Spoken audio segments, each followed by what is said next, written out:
നമ്മളെ കുഞ്ഞുമാണ് ഇവിടെ ഏത് പെറ്റ്സിനെയും വീട്ടിൽ കൊണ്ടുവരണം. ഇതാണ് ആദ്യമായിട്ടുള്ള ഒരു 6 വർഷം മുന്നേ കൊണ്ടുവന്നത്. ഇത് എൻ്റെ അമ്മയുടെ വീട്ടിൽ നിന്ന് പ്രസവിച്ചൊരു 1 മാസം എന്തായപ്പോൾ കൊണ്ടുവന്നതാണ്. അന്ന് മുതൽ നമ്മൾ വീട്ടിനകത്ത് ഇങ്ങനെ ചെല്ല പിള്ളയായിട്ടാണ് വളർത്തിയത്. ഭയങ്കര സ്നേഹവും, യവനെ മറക്കാൻ പറ്റൂല. കൊറോണ സമയത്താണ് യവൻ മരിച്ചു പോയത്.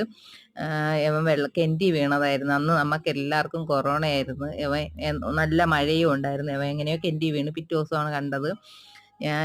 അപ്പൊ യവൻ നമ്മൾ പറയണ എല്ലാം കേൾക്കും. കുളിക്കാൻ മിണ്ടാതിരുന്ന് തരും. പിന്നെ അതുപോലെ കിടയടാന്ന് പറഞ്ഞാൽ കിടക്കും. പിന്നെ ഈ മുറിവെല്ലാം ഞാൻ ഇങ്ങനെ ക്ലീൻ ചെയ്ത് കൊടുക്കാനൊക്കെ കിടക്കാൻ പറഞ്ഞാൽ അവിടെ മിണ്ടാതെ ബ്ലൈഡൊക്കെ കൊണ്ടുവന്ന് ഞാൻ ക്ലീൻ ചെയ്യുമ്പോൾ അനങ്ങാതെ കിടക്കും. അങ്ങനെയാണ് യവന്റെ കാര്യം. അടുത്ത് വേറൊരെണ്ണം ഇപ്പൊ നിങ്ങൾ കാണുന്ന അമ്മ പൂച്ചയില്ലേ, ഇതാ കണ്ടില്ലേ, ഇതാണ് ഞാൻ ഇങ്ങനെ അനങ്ങാതെ കിടക്കും. പിന്നെ അമ്മ പൂച്ചയെ കൊണ്ടുവന്നു. അമ്മ പൂച്ച എങ്ങനെ കൊണ്ടുവന്നെന്ന് വെച്ചാൽ 3 ആ അമ്മ പൂച്ചയുടെ അമ്മ ഇവിടെ 3 കുഞ്ഞുങ്ങൾ ഇത് കൊണ്ടുവന്ന് ഇവിടെ പ്രസവിച്ചിട്ടിട്ട് അങ്ങ് പോയി. അതിന് എവള് എന്നെ തൂക്കിയെടുത്തോണ്ട് വന്നു. ഞാൻ പറഞ്ഞു, എടി 3 കൂടി ഇവിടെ പറ്റൂലടി എന്ന് പറഞ്ഞിട്ട് എവള് കേൾക്കൂല. പിന്നെ എവളെ കാണാതെ ഞാൻ 2 എണ്ണത്തിന് എൻ്റെ ബന്ധത്തിലുള്ള ചേച്ചിക്കൊക്കെ ഞാൻ കൊടുത്തു. പിന്നെ ഇത് 2ഉം 3ഉം പ്രസവമൊക്കെ ആയി ഇവിടെ നിൽപ്പുണ്ട്. പിന്നെ ഉള്ളതാണ് നമ്മളെ ഗുണ്ടുവിന്റെ അമ്മയല്ലേ ഇവള് കൊണ്ടുവന്നെന്ന് പറഞ്ഞാൽ ഇല്ല, അതിന് മുന്നേ ഒരു 1.5 വർഷം മുന്നേ ഇവള് ഇവിടെ തെരുവിന്ന് ഒരു വെള്ള ഡോഗ് തന്നെ, അത് ഏകദേശം ഗുണ്ടുവിനെ പോലെ തന്നെ ഇരിക്കും, ഒരു പെമ്പട്ടിയാണ്. അത് എവിടെ നിന്ന് പോലും അറിഞ്ഞൂടെ. എവിടെ നിന്ന് കൊണ്ടുവന്നെന്ന് പറഞ്ഞത് ഇതാണേ. ഇത് ഞങ്ങൾ എടുത്ത വീഡിയോ അല്ല.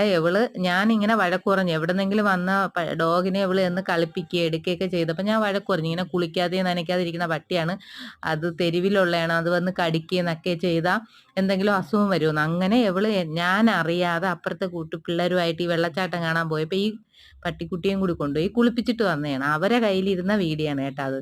അങ്ങനെ അതും വണ്ടി കയറിയാണ് ചത്തുപോയത്. അന്ന് വെച്ചാൽ എപ്പോഴും റോഡിലല്ലേ നിൽക്കും, വീട്ടിലൊന്നും ആരും കയറ്റാതെ. ഞാൻ ഭക്ഷണം കൊടുക്കും, എന്നിട്ട് ഇങ്ങനെ റോഡിൽ തന്നെ നിൽക്കും കേട്ടോ. പിന്നെ അങ്ങോട്ടും ഇങ്ങോട്ടും പോണവരെ കൂടെ അത് ഭയങ്കര സ്നേഹമുള്ളായിരുന്നു.